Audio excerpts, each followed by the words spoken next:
Čaute, moje meno je Lachim. Dnes tu máme opäť sviatok a ja nemám čo robiť. Tak som sa rozhodol, že skočím za chalanmi a natočíme nejaké video. V uliciach Žiliny, keď sa na to pozriem cez okno, zás nikto nie je, tak som sa rozhodol, že dneska sadnem do auta a idem niekoho uniesť.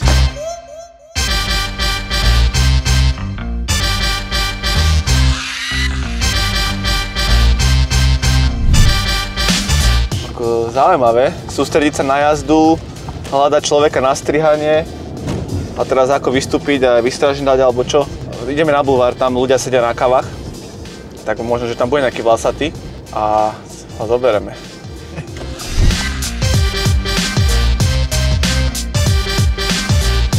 Tam ide o aký vlasatý. Berčko. Nie sa tu niekde zastaví to riti. Na bulvári sa nám nepodarilo nikoho nájsť, aj keď tam chodí teraz veľa ľudí. Myslím si, že bulvár išiel veľmi dopredu, čo sa týka Žiliny. Že to tam oživili tie podniky a vyzerá to tam fakt niekde v zahraničí. Ale strih sa nám tam nepodaril nájsť. Teda nie strih, model na strihanie. No biče. Idú semafory, lebo mám také okuliare, ty kokos, tam vidím iba zelenú.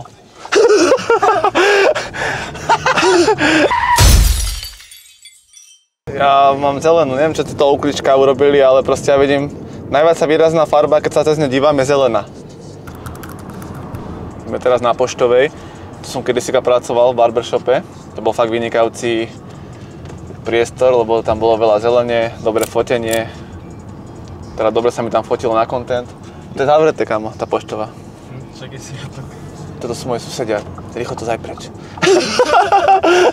Ale však niektoré podniky by mali byť otvorené do ryti. Keď sa mám vrátiť ešte k tomu prvému vlogu, tak ma veľmi potešilo, nečakal som to sám, že veľa ľuďom sa to páčilo, že mi aj písali, aj moji klienti, aj kamoši mi dávali také dobré recenzie, že sa im to fakt páčilo, že tam bola sranda a som veľmi rád za to, takže dúfam, že aj v ďalších videách budeme takýto autentický a našlapaný.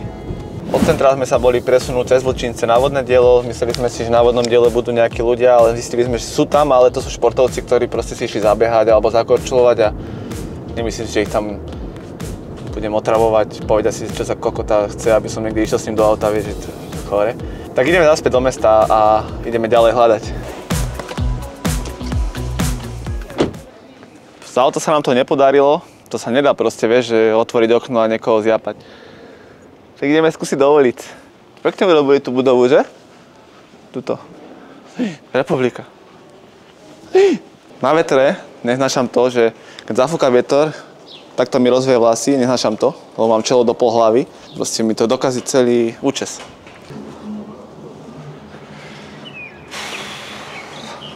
Zás je problém nájsť niekoho, ale ako som povedal v tom prvom videu, nevzdávame sa. Čauko, si zo Slovenska? Nie. Odkiaľ? Z Ukrajiny. Aj z Ukrajiny. Ale rozumieš po slovensky? Áno, pretože študujem tu. Teraz natáčame také video a hľadáme človeka, ktorý chce zadarmo strih. Nie. Nie, ponáhľa sa, hej? Dobre, tak čau. Nechceme zahraničného, dneska chceme nájsť Slováka. A teraz oslovím človeka, on je z Ukrajiny. Že no máme sviatky, soboty alebo čo, sami Ukrajine. Ja tomu nechápem, kde sú Slováci, mi povedz.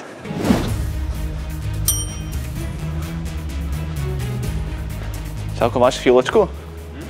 My natáčame také video teraz a... Som talianska. Ty si z Talianska? Yeah, I'm Italian. Ty kokos, si Italian, OK. Yeah. Tak thank you. OK. Have a nice day. Kámo, tak toto bol odpal. Toto nevymyslíš. Tak toto človek fakt nevymyslí, že proste idem osloviť človeka, ktorého vidím v uličke a už normálne sa spýtam, že či je zo Slovenska, lebo to je neuveriteľné. A spýtal som sa, si zo Slovenska? A on povie, I am Italian. Ty kokos, to čo je v tej Žiline? Normálne sami zahraničný.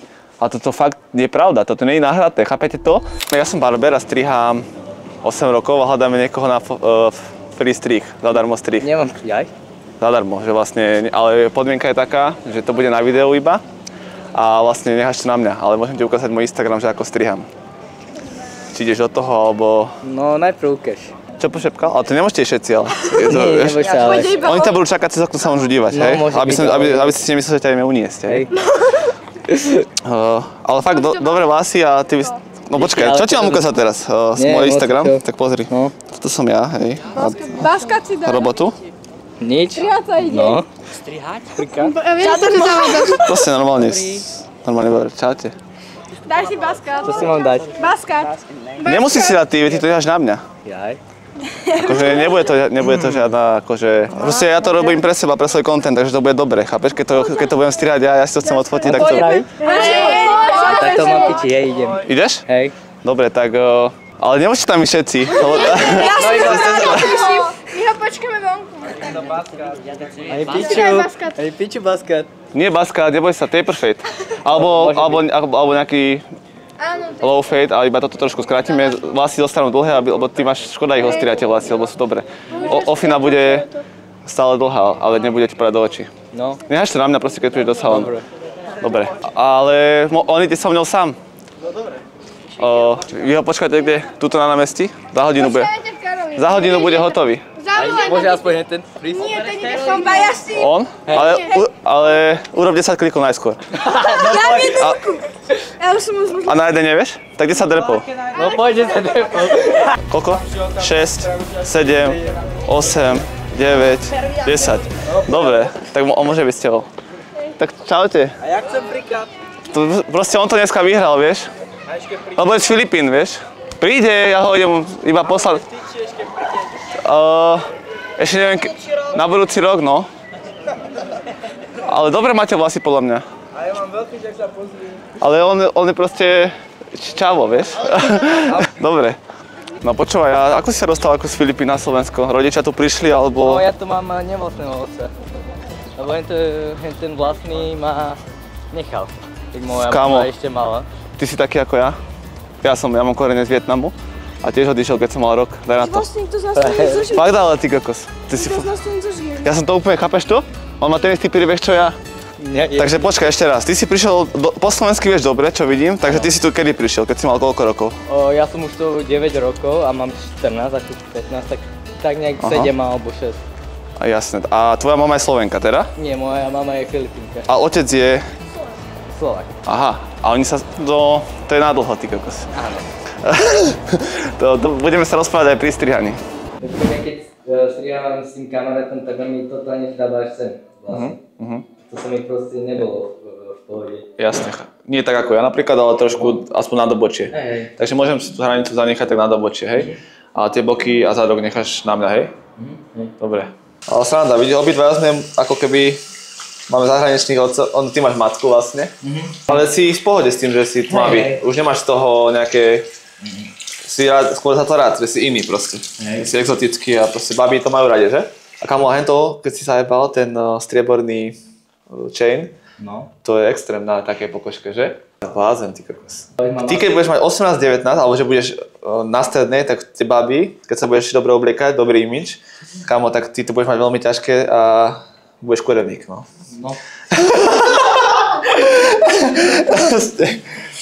Čo by si chcel robiť, alebo máš také sny životné, alebo ciele? Fúha, no... Neviem, ja som chcel robiť za ITčkára, ale na to známky nemám. Na to známky nemám, vlastne nemusíš mať známky. Maťo napríklad, on robí teraz online marketing, editovanie a takto a nemá na to školu ani a proste začal to robiť. Ja mám dopravnú školu, nemám proste barberskú, ale som začal ako samouk a proste už striham 8 rokov a proste ide to, vieš. Ty nemusíš mať školu na to, aby si sa stal úspešný. A fakt, on ty kokos má fakt riadny že príbeh, že proste má to ťažké aj z toho hľadiska, že je tmavý a ty sa proste predieraš a ideš bomby, že? A nevadí, že sa to natáča, hej? Frajerku máš? Nie. A ty? No, ja nemám frajerku, ale už snúbenicu a dieťa. Počkaj, koľko by si povedal, že mám rokov? 19. Ty kokos, 19. No, nemám. Skús ďalej. Ja neviem. Skús ďalej ti povedať, že už v pohode. 23? Nie. Viac. 26? Viac. 28? Viac. 30? 30. 30 a Julie bude mať dcera 2 roky. Nevyzerá to tak, Nevyzerá, ale hej? v pohode. Ty kokos, no. To som rád, ty kokos.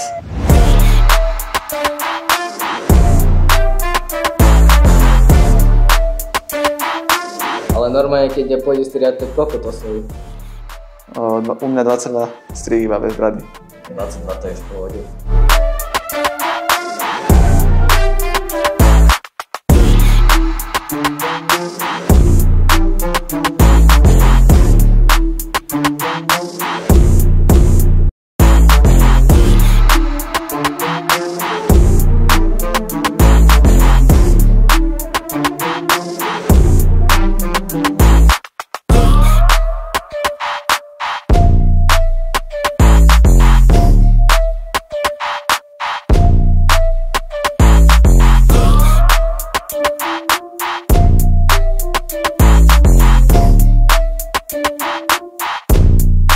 Dívaj si, teraz ti ukážem dozadu jednu stranu z fejdu. Hej. A teraz sa dívaj na to, daj do boku. Čo povieš? Je to dobré? Jasper mi povedal, že používa puder a ja dneska som sa rozhodol, jeden puder ti darujem, to máš od Lachima Barbera. Ďakujem, strašne. Díky. Takže máme to za sebou, strih máme hotový. Nakoniec sa nám podarilo nájsť chalana z Filipín a bolo to veľmi zaujímavé, lebo sme zistili, že máme podobný príbeh, čo sa týka rodiny a obidvaja máme korene z Ázie a bolo to pre mňa inšpirujúce. A teraz sa ťa spýtam, že čo sa tebe napríklad páčilo najviac na tom, čo sme všetko robili, tá služba, strih a stretnutie?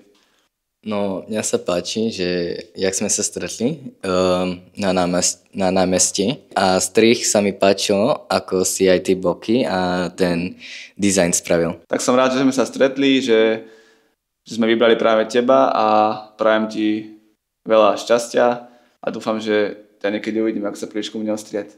Pôjdem. Ďakujem. Čau. Čau. Super.